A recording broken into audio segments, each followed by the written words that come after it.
era un evangelizador protestante, hablando con no creyentes y estudiando la Biblia se hizo católico.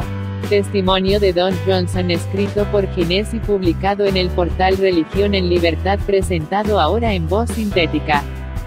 Hasta 2015 Don Johnson era un evangelizador protestante, pero sus intensos estudios le llevaron al catolicismo. Don Johnson, norteamericano, se volcó en su formación como evangelizador protestante, pensando sobre todo en hablar de Dios y de Cristo a las personas alejadas de la fe, los escépticos que desconfían, o a veces simplemente desconocen, de la Biblia y el mensaje cristiano. Estudió muy en serio y sacó un título en Teología, Misiones y Estudios Interculturales del San Jose Christian College, y otro de Apologética Cristiana en Biola University. Todo eso le ayudaría para su libro, Cómo hablar a un escéptico, una guía fácil para conversaciones naturales y apologética eficaz, aquí en Amazon en inglés. Sin embargo, a medida que profundizaba en el diálogo con escépticos, notaba dos puntos débiles que le hacían pensar. Por un lado, algunos escépticos le decían, tu forma de presentar a Dios y la salvación no me parece mal, pero en la calle de enfrente hay otros clérigos que con la misma Biblia, dicen cosas muy distintas. ¿Por qué quedarme con tu interpretación personal? Otros escépticos, en una cantidad considerable, comentaban otra cosa que les indignaba sobre la salvación. ¿De verdad basta cumplir un mero trámite, como decir, reconozco a Jesús como mi Señor y Salvador, para ir al cielo, en caso de que exista? Es que a Dios no le interesa mejorar a la persona, no le interesan sus actos buenos o malos, solo quiere que se cumpla un ritual. Eso es lo que planteaban. Fue hablando con los escépticos como Don Johnson profundizó en las cosas de la fe, sus creencias básicas.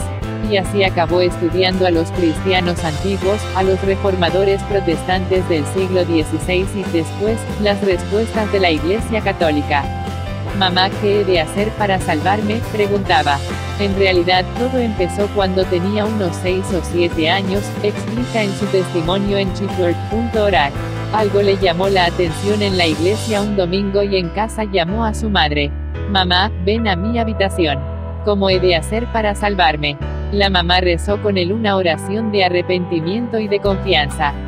Decir, Señor Jesús, confío en ti, perdóname por mis pecados, llévame a la vida eterna, es un momento importante, incluso transformador, en la vida de un cristiano, pequeño o mayor. Al terminar sentí un gran gozo y alivio. Sabía que iba a ir al cielo porque Jesús había muerto por mí. La salvación es un seguro anti-incendio. Pero en el resto de su vida infantil y en su adolescencia su vida de oración, o de virtud, fue entre mediocre y mala. ¿Para qué mejorar, para qué rezar, si en cualquier caso ya tenía la póliza de seguros para ir al cielo? De hecho, salvarse, para él, era haber cumplido estos requisitos que decía el pastor, arrepiéntete, ten fe, entrega tu vida a Cristo, que eran como unas oraciones para recitar. Era como un seguro anti-incendios, te protegía del fuego del infierno. Por otro lado, era también una forma de ser adoptado por Dios, una especie de nuevo guardián legal pero que no vive contigo, como un huérfano que sigue en el orfanato aunque le han dado un nuevo apellido y sabe que le espera una herencia. Repasando la Biblia, la salvación es un proceso. Pero ya como adulto joven se despertó en él más interés por la fe, por compartirla, y por leer la Biblia. Estudió intensamente la relación entre el Antiguo Testamento y el Nuevo. Y empezó a ver la salvación de otra manera. Dios, al redimir, no solo perdona a la persona, también transforma a la persona, la hace nueva, la santifica. Y eso es un proceso, con la gracia de Dios, el cristiano va siendo transformado para ser más parecido a Cristo. La salvación era, por lo tanto, un proceso, un viaje a recorrer, una batalla que combatir. Entender eso llevó mi relación con Dios a una mayor profundidad, explica. Ahora, cuando lo explicaba así a las personas alejadas de la fe, que Dios no solo perdona, sino que transforma con la gracia que acompaña en la vida, en un proceso de santificación, muchos lo veían mejor. Eso incluía apostar por un cambio de vida, por mejorar como persona con la ayuda de Dios. Atraía a bastantes personas. Esto va contra nuestra declaración escrita.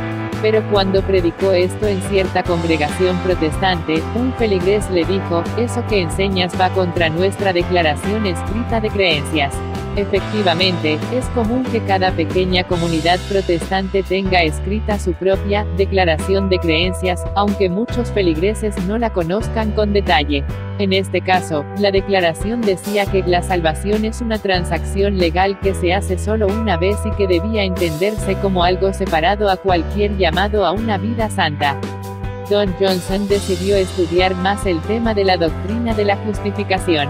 ¿Qué significaba salvarse? ¿Cómo nos salva Cristo mediante su entrega en la cruz y su gracia?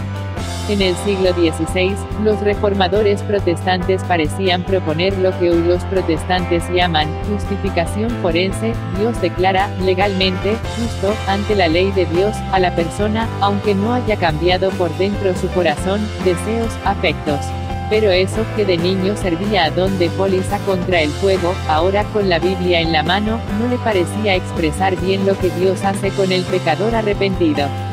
Tampoco los cristianos antiguos, los padres de la Iglesia, habían creído en eso. Ellos siempre hablaban de un proceso transformador, de que la salvación consistía en ser transformados para parecernos más y más a Cristo, ser otros Cristos. La llamada justificación forense parecía ser una novedad del siglo XVI planteada por los reformadores.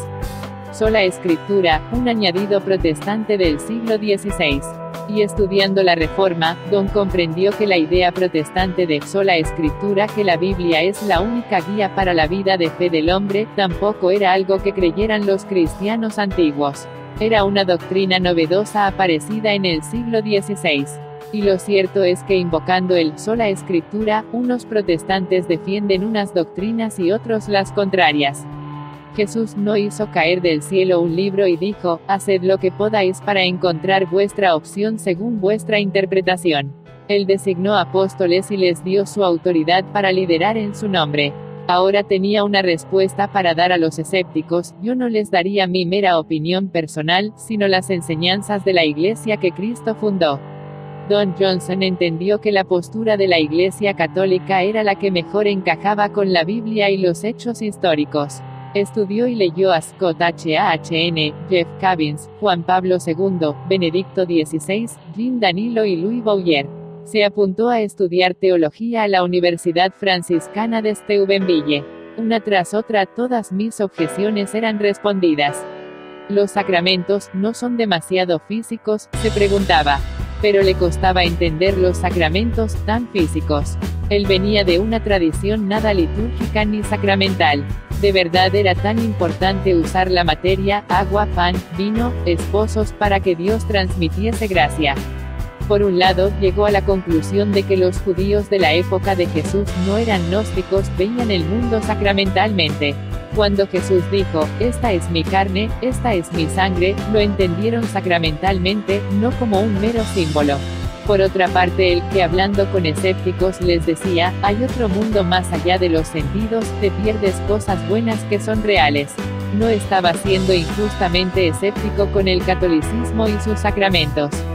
También me di cuenta de que ansiaba la Eucaristía y la intimidad con Cristo que me prometía. Esa fue la pieza final del puzzle y fui recibido en la Iglesia Católica en la Vigilia Pascual de 2015.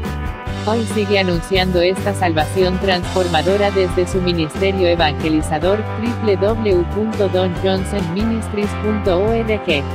Ahora Don Johnson es un experto en apologética y evangelización, y católico desde 2015.